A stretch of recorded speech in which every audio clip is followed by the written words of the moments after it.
The other day, me and my girlfriend went to Centennial Park, and I wanted to share a little bit of the time we spent there, just kind of chilling beneath the Parthenon. The Parthenon is such a familiar structure that it's sometimes kind of easy to forget how weird it is to have a perfect reconstruction of a Greek temple in the middle of your city. Well, almost perfect. The metatopes that show the centaurogamy are repeated because there were only 8 of them that survived when this was built, so they just kind of randomly repeat the same 8 all around the building. And it's built from a different type of stone than the original Parthenon would have been, and the statues on the pediment aren't painted like they would have been. Plus there's an art museum inside, so not a perfect recreation, but it's pretty darn close. Nashville's Parthenon was built in 1897 as part of the city's centennial celebration.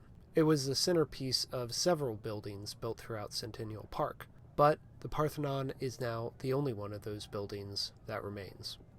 It was built because Nashville had earned the nickname the Athens of the South, mainly because of our large number of higher education institutions in the city. The Parthenon is actually just across the street from Vanderbilt University, and within walking distance of Belmont and Fisk universities, and pretty close to a part of TSU's campus as well. But it's hard to find references to the nickname the Athens of the South that now don't mention the Parthenon. It influences the name just as much as the name influenced its creation.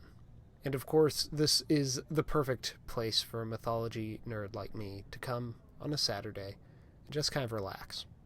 It's interesting which parts of mythology carry through. We'll of course never have a full holistic idea of what Greek culture was like because we've lost so much knowledge and because it was so fluid, but it's interesting the symbols we reappropriate.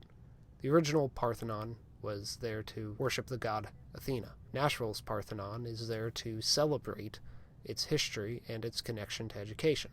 But all mythology evolves. And it's kind of interesting to think that in 1,000 years, maybe whoever's living won't know what the original Parthenon was, but they'll see Nashville's Parthenon, and that will inform something to them. And it's pretty cool to be able to go to the park on a Saturday and just relax in the shadow of a piece of mythology. So, friends and fellow VEDSies, thank you for taking this trip to the Parthenon with me. I'll see you tomorrow.